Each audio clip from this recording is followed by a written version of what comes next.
Hey, what's up, everybody? It's BDF44 coming at you with another video. Okay, so I just watched highlights of the second uh, Brooklyn Net Cleveland Cavalier game series. I guess you can say, if you're paying attention to the season, each and every team is playing teams that they're playing back to back very often. It's almost like the baseball thing where you have series, go to a city, play like 3 games, 4 games, or whatever it is. It's something like that, but only you go to a city, you're playing 2, or things of that nature, all over the schedule for every team. So I don't think that's going to be something that goes on forever, but for this season, that's how it's set up. So what you got is, of course, the Nets playing the Cavs tonight as well as 2 nights ago, and the result is the same. The Cavaliers won the game. The Brooklyn Nets, this is me being a broken record. You've heard these words. This is not new, but the Brooklyn Nets are not going to be able to compete with teams that have bigs that can dominate. They're going to get outboarded quite a bit. They're going to get in trouble. And the thing about the Cleveland Cavaliers, of course, is since they've made this trade, getting involved in the trade for Harden, acquiring Taurean Prince, who's been phenomenal for them, just absolutely phenomenal for the Cavaliers, and Jarrett Allen, who stepped right in, and if he keeps this up, he's going to win 6th Man of the Year. Simple as that. He looks just as good in a Cavs uniform as he did in a Nets uniform. And with Drummond and he are both able to get their numbers and their minutes, and you got to give the Cleveland Cavaliers coach absolute and utter credit for making something work that I don't think a whole lot of coaches would make work, especially this soon. Those 2 bigs are starters. I think obviously both of them have to make sacrifices in order for this to work, and they're doing it. They're doing it.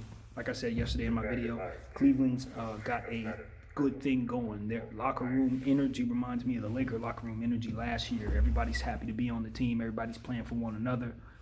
They traded Kevin Porter, so whatever bad energy his situation may have in the locker room, they immediately got that out of here. That's going on to Houston. That opens up things for Isaac Okoro a little more. Obviously for Cedi Osman a little more, and Taurean Prince. Those guys should be able to get the minutes that they need without wondering if this kid's going to come back and possibly become a starter, since he's a lottery pick. So he's out the locker room, made things easier for them, and they look like they're rolling. Garland came back today. Obviously Sexton's been rolling. So Cleveland looks like a playoff team to me right now, because at no point in time are they going to have a situation where they don't have an elite big on the floor.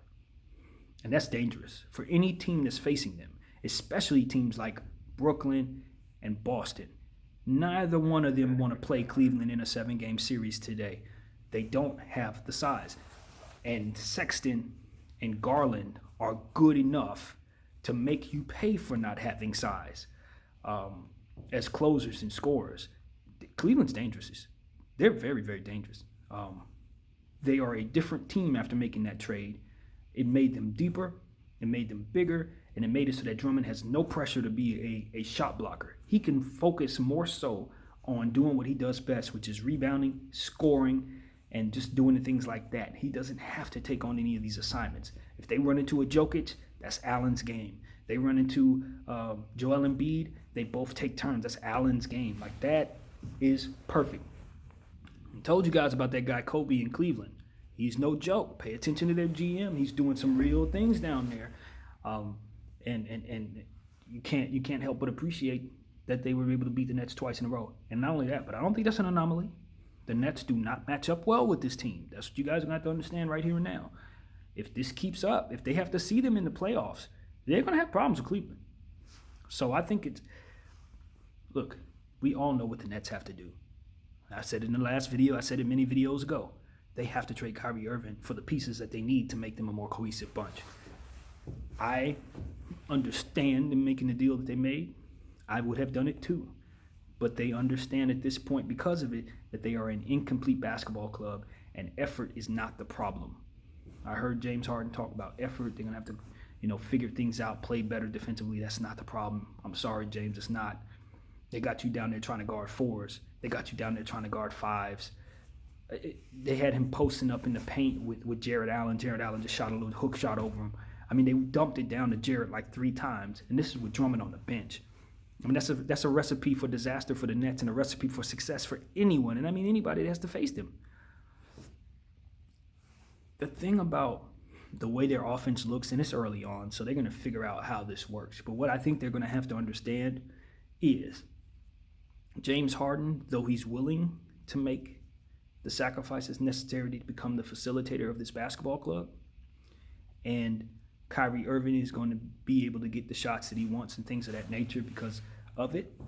The problem that you're going to run into, and I saw a little bit in the highlights that I watched just now of this team. The problem is James Harden is a very efficient rhythm player. And when he's doing his dribble moves and he, instead of going into his scoring packages, dumps it off to another player, whether it be Kyrie Irving or anyone else, chances are he just passed up a good shot to get you a decent one. That's what I'm noticing with the Nets. Now, granted, if he's passing up shots, he's getting it to a Hall of Fame player in Kyrie Irving or KD. So you feel pretty good about him passing up those shots. But the problem is, when he does so, you know and I know he could have scored on that play. And if the guy he passes to doesn't score, that's a lost possession for which they got a lesser shot out of the situation. It's a weird conundrum because what you have is a player who's been doing this for so long, and the knock on him is that he can't be anything else other than himself. So he's stepping in and proving all of us wrong. But as a result, each and every possession has a lesser chance of connecting because he's not shooting it. And he's that great of a scorer. It's like he's doing what you want him to do, but it doesn't mean that it's what's best for the team. And it's a weird situation there. It's just like anything else. It's like Michael Jordan being unselfish. It's like Kobe Bryant being unselfish. Okay, that's good. We want that. But ultimately, you just want the best opportunity to score. You just want the best shot in the possession. You know what I mean? The object of the game in each and every possession is to work the ball around till you get the best available shot. That's what it's about. The best available shot in most cases when James Harden has the ball is the one that he decides to take off of a rhythm dribble. That's the best shot that your team has, is him shooting. So if you have him passing, that's not the best look for your possession. That's basically what I'm saying. So it's like, kudos to him for doing what he needs to do to try to reacclimate himself into a situation, or rather acclimate himself into a situation that's brand new. But for me, if this is going to work, Kyrie Irving's going to have to be the one doing all the passing. Why? Because he's the lesser of the accurate scorer. I want James Harden to put you in a blender and then shoot off a rhythm shot. Why? Because he's the best to ever do it at that. No one's ever been better at him at what he does in that regard. So that's really what it comes down to for me. I don't want him to be someone else. I thought I did until I watched him play. Now I just realized I want him to shoot. I don't want him to do what he does, then moves and then pass it off to Kyrie Irving. I don't want to see that. No. I want him to get his moves off, score. And I want him to run back down the court and give his best give his best defensive effort. That's all I want to see from James Harden. All this extra facilitate for us so that Kyrie can be comfortable. Nah. Kyrie is the point guard. He's the guy playing the one.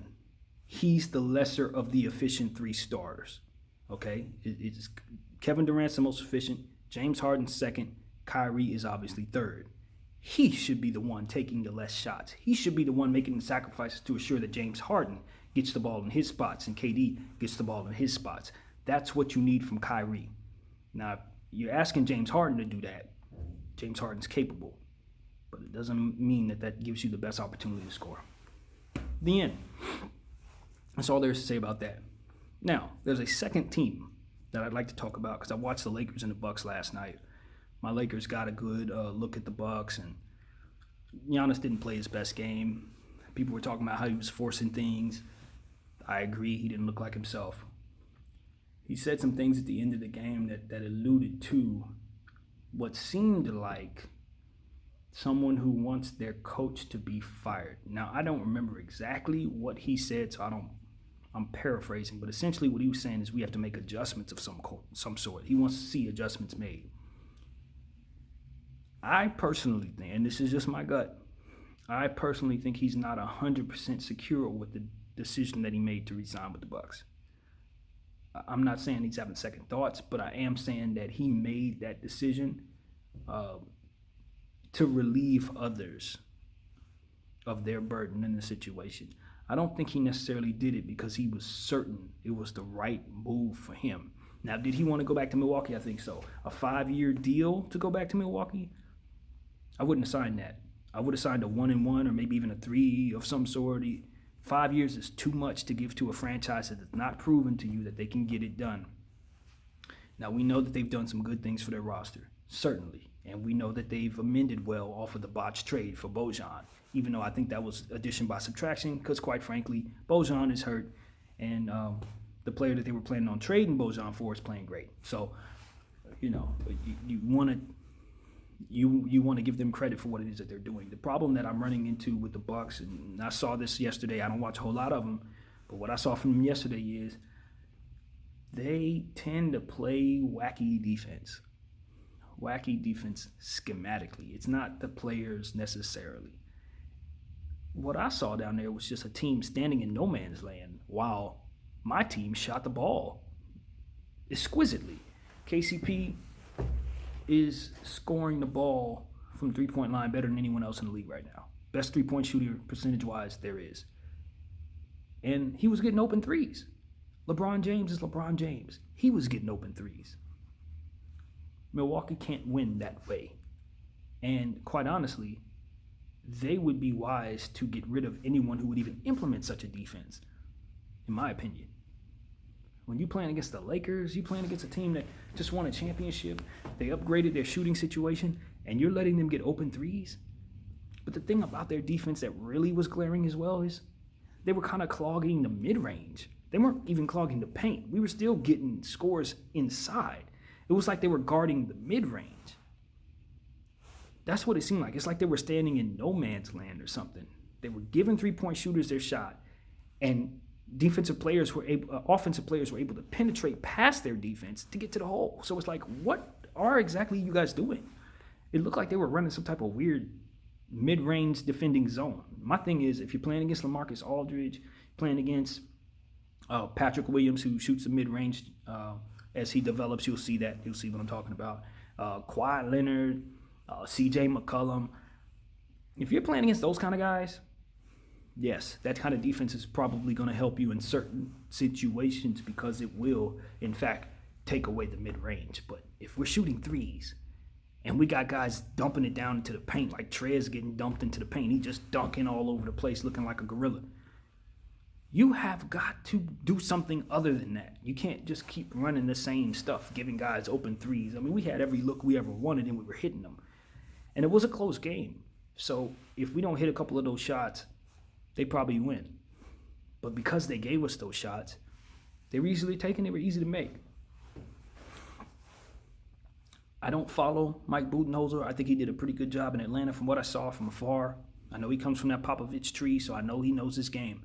But he's going to have to make adjustments defensively. And from what I'm hearing from other people, this is something that he's been running for a while now. If anything, he ran this last year in Boston, in Milwaukee, and it didn't work there. So, again, in my opinion, it sounded like Giannis was alluding to maybe wanting his coach to be replaced. That's just me talking. That's what I heard in the conversation. He would much rather not play the defense they're playing. Now, offensively, there's some things that Giannis is going to have to do. I heard some people on TV say that he should work with some people. Yes, he should. He should definitely work on his footwork. He should work on his mid-range game, work on his three-point game.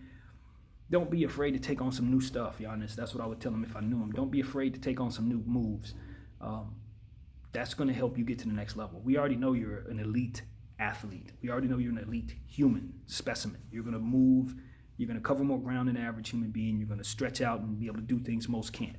And you're extremely smart. You have fantastic court vision. You have some natural ability as well.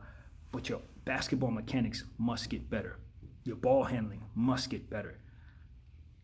If those things don't improve, it's going to be very difficult for coaches that are not imaginative to implement a system that both exploits his strengths and gets the most out of the team. It's tough, man. They need another scorer.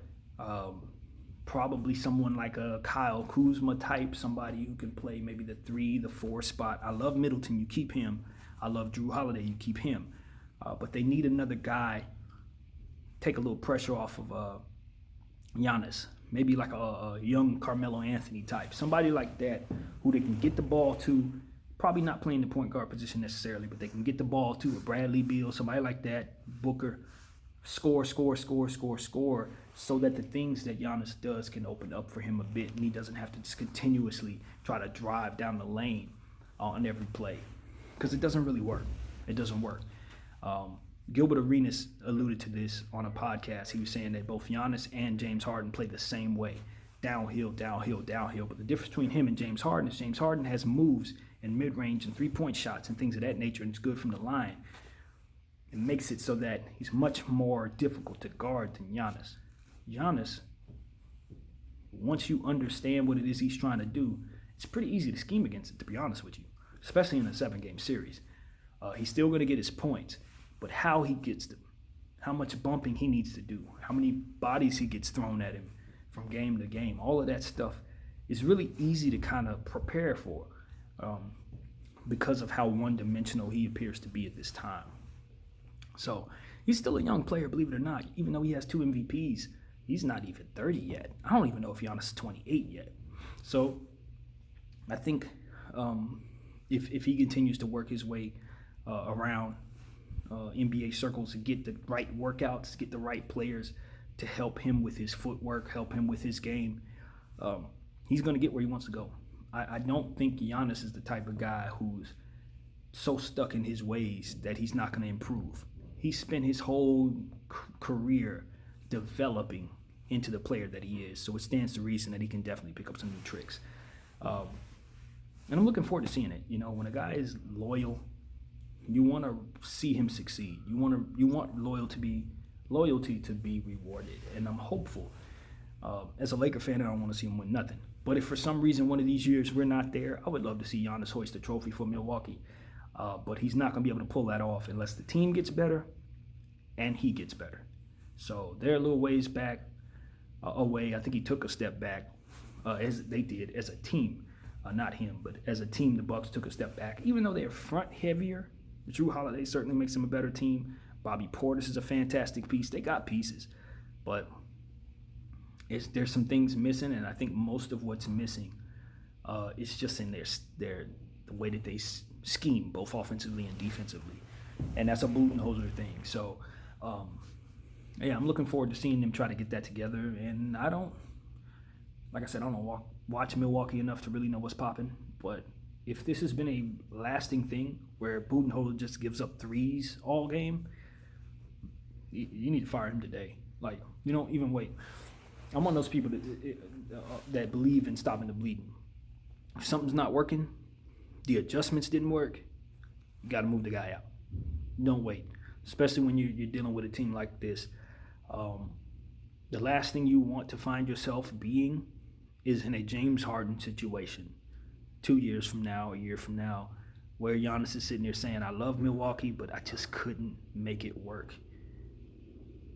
Do not think just because he signed this deal that you are going to keep him for the duration of that deal without doing what you need to do to make this team better.